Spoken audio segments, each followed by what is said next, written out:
क्या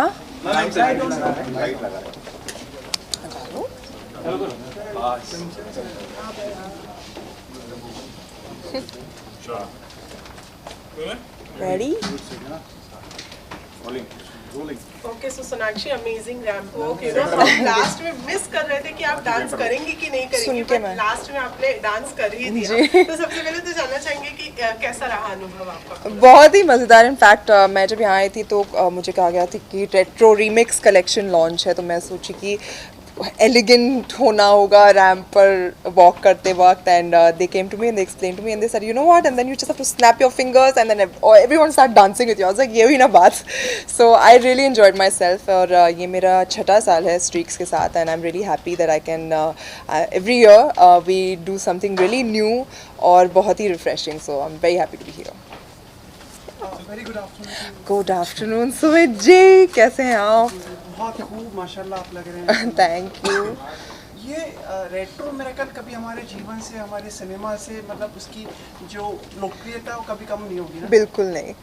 कुछ थोड़ा उस जमाने की कुछ बात हमें बताना चाहें? आप तो दोनों युगों की लगती हैं। थैंक यू, ये आपने शायद मुझे सबसे बड़ा कॉम्प्लीमेंट दिया है, बट आई थिंक वो युग और ये युग बहुत ही, स्पेशली हमारे एंटरटेनमेंट इंडस्ट्री में, हमारे फिल्मों में बहुत ही ज़्यादा जुड़ा हुआ है। या तो देखिए ना, बेल बॉटम्स भी वापस आ गए। शर्मिला टैगोर जी का जो आईलाइनर था अब तक चलता है, मैं तो रोज़ पहनती हूँ। So you know it's all the small small style जो एक क्या बोलते हैं आइकॉनिक स्टाइल्स जो थे तब के, आई थिंक वो हमेशा वापस आ ही जाते हैं अपने आप, and I think this time also they found their way back. आपके लुक के बारे में बताएंगे आज के, क्योंकि मतलब क्योंकि स्ट्रीक्स ने जी किया, तो जी उनका नाम लेना जरूरी है बार बार। बिल्कुल, और लेना भी चाहिए। तो इस लुक को कैसे क्रिएट किया गया और क्या डिज़ाइन था ये हेयर का? वेल ये जो पर्टिकुलर स्टाइल है, इसे फ्रेंच कैरमल वेव्स कहते हैं, और हमारे बहुत ही टैलेंटेड हेयर स्टाइलिस्ट आए हैं स्वीडन से, जोआकिम रूस, जिन्होंने ये हेयर स्टाइल दिया है मुझे। हम चाहते थे कि कुछ अलग करें, ना कि जो मैं हमेशा करती आती हूँ, क्योंकि रेट्रो रिमिक्स थीम था तो we could play around a lot, और उन्होंने मुझे ये आज फो बॉब दिया है। डोंट वरी, मैंने बाल नहीं काटे हैं।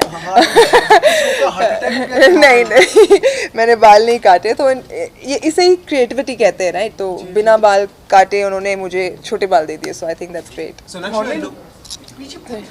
हाँ जी। So actually look from the retro, a film from the retro era that you would like to be a part of if it is remade. Film from the I really love Rekha ji's role in Khoon Bhari Maang, and I think she had tried out also all the most amazing styles, and she looked phenomenal in that film. I think that if that film was to be remade today, I would love to be a part of it. And a song, we've seen you in remixes. I've been which one? It's Friday. Thank God it's Friday, Mungra. Yeah. So So still there's any other song that you'd like to be a part of? there's a lot, yeah, actually, but right now nothing is coming to my mind. Let me think. By the end of the interview, I'll give you an answer. Yeah. कितनी अभिनेत्रियां रही हैं, Marlin Bruno और Audrey Hubble, लेकिन आगे के समय में आपको भी याद किया जाएगा इस तरह से? मतलब मैं अभी रिटायर हो सकती हूँ, आपने इतनी बड़ी बात कह दी। But I hope so. कोशिश तो यही है कि हम अच्छा काम करें, एंड लोग जितने लोग देखते हैं हमारे काम को वो उसे अप्रिशिएट करें, और मैं अपने काम के लिए ही जाना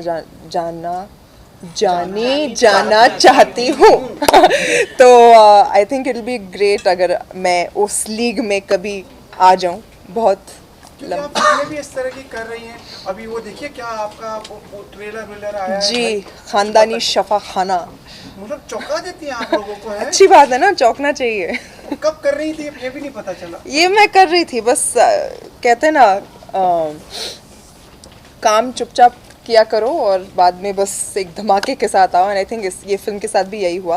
बट एक्चुअली ये हुआ क्योंकि हमारे फिल्म का नाम नहीं था हमारे पास, वो अभी तय हुआ है, और ये जो परफेक्ट नाम मिला है हमें, खानदानी शफा खाना, जब आप ट्रेलर देखेंगे, फिल्म देखेंगे, तब आपको पता चलेगा कि ये एप्ट टाइटल है हमारी फिल्म और के ये लिए। टॉपिक थोड़ा मतलब अभी तक तो लोगों के मन में कौतूहल और मतलब तरह तरह की मन में बातें आ रही हैं। जी, यही बातों को क्लियर करने हम ये फिल्म लेकर आए हैं। तो कंटेंट ओरिएंटेड और बिल्कुल बिल्कुल, और एक बहुत ही रेलेवेंट सब्जेक्ट है आज के टाइम पे, एंड आई होप कि थोड़ी बहुत लोग फिल्म, आई डोंट नो फिल्में इतना ज़्यादा बदलाव ला सकती है नहीं, बट आई थिंक एटलीस्ट लोगों को सोचने पर मजबूर तो कर देती हैं, एंड आई होप कि our film also does that. ये तो आप सोलो 1-on-1 इंटरव्यू कर रहे हो, आप बेचारे इतने सारे खड़े हैं यहाँ पे। हाँ एक बड़ा कॉमन सवाल था कि जैसे हम लोग कभी भी बजट का सुनते हैं, जब गवर्नमेंट बजट बनाती है जी, तो लोग कहते हैं कि सेलिब्रिटीज से उसको कोई लेना देना नहीं होता, क्योंकि उनको तो बजट सस्ता हो या कोई चीज महंगी हो उनको फर्क नहीं पड़ता। क्यों हमारे पैसे पे पेड़ पे पैसे उगते। हाँ वही। कोई ऐसी चीज जो इस बार बजट में आप उम्मीद करें कि कम हो जाए, किसी की प्राइस या बढ़ जाए? वो मैं आपको बाद में बता, आप बोलो। हाँ सही सही, सॉरी। मुन्ना बदनाम हो रहा है इस बार? हाँ हो रहा है। आप हैं उसमें शामिल? मुन्ना है तो फिर मैं कहाँ से हूँ? मुन्नी चेंज हो गई इस बार? मुन्नी तो मैं थी नहीं कभी। नहीं मैं पूछा यार कोई। ओके सोनाक्षी, जब हम रिमिक्स और रेट्रो की बात करते हैं तो अभी तो उसका ज़माना ही है, ट्रेंड है, चाहे वो लुक हो या फिल्में हो, रीमेक्स वगैरह सब। लेकिन कोई एक ऐसी चीज़ जो आप चाहती हैं रेट्रो के टाइम की अब वापस रिटर्न आए? मुझे रेट्रो म्यूज़िक बहुत अच्छा लगता है, एंड आई थिंक एक्चुअली वो चीज़ें भी आ गई है वापस। हम बहुत सारे गानों का रीमेक भी कर रहे हैं, एक रीपैकेज करके, रीमिक्स करके आज के जनरेशन को सुना रहे हैं। तो वो I think I really like that trend, और मैं खुश हूँ कि कुछ कुछ गाने जो शायद आज की जनरेशन ने नहीं सुना हो वो टाइम के, वो वापस लौट कर आ रहे हैं। So I like this trend that is return. Last question, guys. Very very. हमने सुना कि इस बार This was the last question. हमने ये भी सुना है कि इस बार शायद लव ट्रायंगल भी देखने को मिल सकता है दबंग 3 में। नहीं, वो स्पेकुलेशन जारी रहेगा, बट ऑफ कोर्स एक अलग स्टोरी है, अलग कैरेक्टर्स भी आएंगे इस फिल्म में। हम आपको बार बार वही नहीं देना चाहते जो आप पहले देख चुके हैं, तो बहुत ही नई चीज़ें आएंगी और बहुत ही धमाकेदार। बट डोंट वरी, दबंग ही रहेगा और बहुत ही मज़ेदार रहेगा। हाँ जी। Talking about the item songs in the Dabangg songs तो बहुत ही फेमस रहे हैं, चाहे वो पार्ट 1 हो या पार्ट 2 हो। इस दबंग 3 के आइटम सॉन्ग के बारे में क्या कहना चाहेंगे? किस अंदाज में आने वाला है दबंग 3 का? I think again it will be very very very fun, because वो एलिमेंट था ही हमारे फिल्मों में, दबंग की सीरीज़ में, जहाँ पर एक आर्टिस्ट आते हैं और they do the song for the film. So I think यहाँ भी it be lot of fun, और क्योंकि ये बार मुन्नी नहीं है, मुन्ना है, आई थिंक और भी ज़्यादा मज़ेदार होगा। एक लास्ट पक्का प्रॉमिस, फिर आप मुझे जाने दोगे? हाँ जी जी, दर्शकों के मन में आप हमेशा रहेंगे, ऐसे कभी नहीं जा पाएंगे। Thank you. वाह, आपको डायलॉग राइटर होना चाहिए था। द गोल्डन कलर, सोना colour is always favourite with you, है ना? You try to imbibe it, क्योंकि हमने कई बार देखा है आपको इस कलर में। जी, क्योंकि मैं हुई असली सोना। Thank you so much, bye guys, thank you. Madam, पूरे फैशन शो में हमारी हालत खस्ता हो, क्या आप बताएं? बेचारे मासूम कैमरामैन। प्रोफाइल वगैरह थोड़ा वैसा। हाँ जी, पीछे का काट रहेगा।